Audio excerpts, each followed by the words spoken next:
Tenemos para compartir con todos ustedes en nuestra entrega informativa de hoy. Nos vamos rápidamente a exteriores. Así es, porque el Ministerio del Interior presentó cifras sobre violencia de género y violencia doméstica. Con los detalles, Roberto Riolfo desde allí. Buenas noches, Roberto. Bienvenido. Buenas noches, compañeros, ¿cómo les va? Nos encontramos en la sala de prensa del Ministerio del Interior. Así, recién aquí, hace unos 30 minutos, finalizó esta conferencia. Como decías tú, Stephanie, justamente se presentaron cifras de violencia doméstica y de género este primer semestre de 2024, comparándolo incluso también con el primer semestre de 2023. Una política que el Ministerio del Interior decidió hacerlo por separado, lo que fueron hace un par de semanas, conociéndose las cifras de homicidios, de hurtos, de rapiñas, para justamente tomar conciencia de este tema, hacer foco en este tema y que la ciudadanía también tome conciencia y se involucre. Tenemos allí material gráfico para apoyar un poquito lo que voy a decir. En cuanto a las denuncias, en este primer semestre de 2024 hubo 21.459 denuncias y bueno, en cuanto a hubo 1.606 denuncias de delitos sexuales puntualmente, y de estas cifras, que tenemos allí una segunda placa, de estas cifras el 65% corresponde a denuncias de delitos sexuales que involucran a niños, niñas y adolescentes, y el otro 35% a mujeres.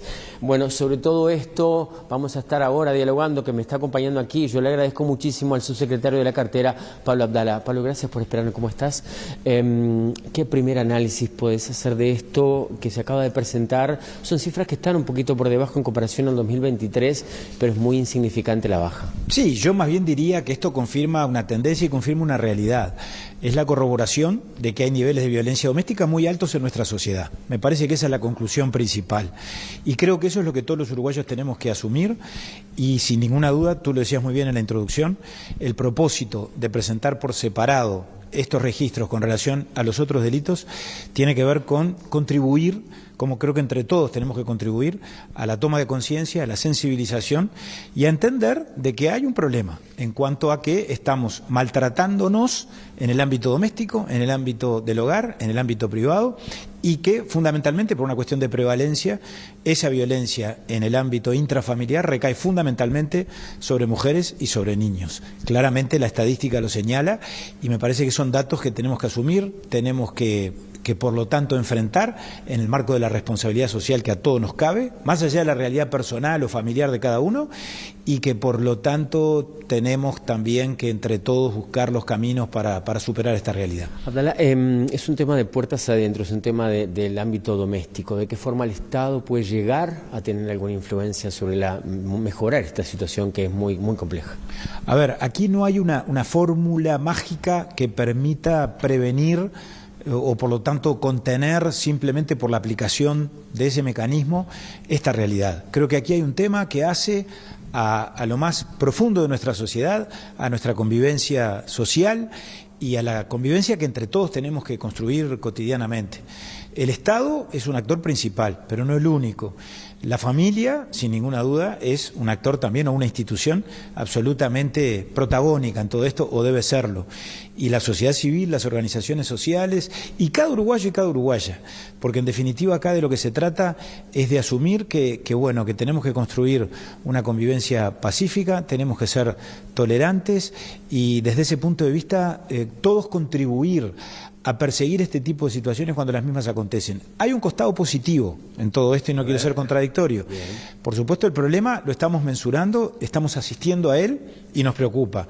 Pero creo que esa misma circunstancia también encierra otra realidad, y es que hoy estamos registrando, interviniendo y constatando este fenómeno como antes no se hacía. Y eso es algo muy positivo, que no es mérito de un gobierno o del otro, es una evolución que ha tenido nuestra sociedad, nuestro país. Hay componentes culturales en todo esto, y eso es algo positivo, porque cuando hay un problema, lo primero es poder identificarlo y poder medirlo. Y eso lo estamos haciendo en el Uruguay. Y creo que ya estamos instalando en la conciencia de los uruguayos y en la conversación cotidiana, como yo decía hoy, este tema como problema. Abdala, quiero que quede bien en claro, por eso hago la salvedad antes de la pregunta, que quede por separado bien el tema de la violencia sexual sobre niños y niñas. Corta la sociedad en forma transversal, no corresponde a ninguna clase social ni socioeconómico, eso está claro. pero tenemos en el país un tema de la mayor pobreza se da entre niños y niñas, o sea, es la población más vulnerable que tiene el país, y también la violencia sexual se está dando en niños y niñas. ¿A qué voy con esto? ¿Qué sociedad estamos dejando? Si hoy tenemos una sociedad con muchos problemas, ¿qué nos espera nosotros cuando seamos más grandes a estos niños comandando la sociedad? Porque se nos viene como un futuro bastante oscuro, me parece bastante decadente. ¿Cómo cambiamos esto? ¿Podemos hablar de masculinidades más responsables? Creo que, por supuesto, cuando encaramos este tema con toda la seriedad que él mismo tiene, tampoco tenemos derecho a autoflagelarnos exageradamente o a sostener que esto le pasa solo a los uruguayos y desde ese punto de vista, por lo tanto, extraer conclusiones apocalípticas. No, me parece que el problema hay que centrarlo donde el problema verdaderamente está. Esto es una realidad que no tiene que ver solo con el Uruguay, que tiene que ver con el tiempo que estamos viviendo, que tiene que ver con la sociedad moderna y que por lo tanto en ese contexto hay que ubicarlo. Con esto tampoco quiero minimizarlo. Tenemos que asumir esta realidad y en tal caso preocuparnos por lo que pasa en nuestro país, porque nosotros vivimos acá y acá criamos a nuestros hijos y acá por lo tanto construimos todos los días nuestra convivencia. En ese sentido creo que así están planteados los desafíos y por lo tanto creo que no hay hipocresía que valga, ni mirar para el costado, ni hacer de cuenta que lo que pasa no pasa.